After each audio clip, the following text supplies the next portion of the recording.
उद्योग मंत्री शहनवाज हुसैन ने कहा है कि बिहार के उद्यमियों को उद्योग लगाने के लिए 10 साल के लिए बिना ब्याज 10 लाख रुपए का ऋण दिया जाएगा। स्टार्टअप पॉलिसी 2022 के तहत यह सीड मनी फंड के रूप में उद्यमियों को मिलेगी।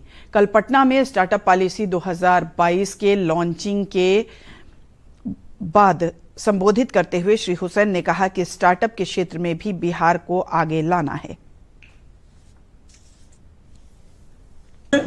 शुरुआत में किसी महिला उद्यमी ने जो किया उसको पॉलिसी के तहत मिलने वाली तमाम सुविधाओं में 5% अधिक मिलेगा। महिलाओं को पुरुष के मुकाबले 5% अधिक सुविधा उद्योग विभाग देगा।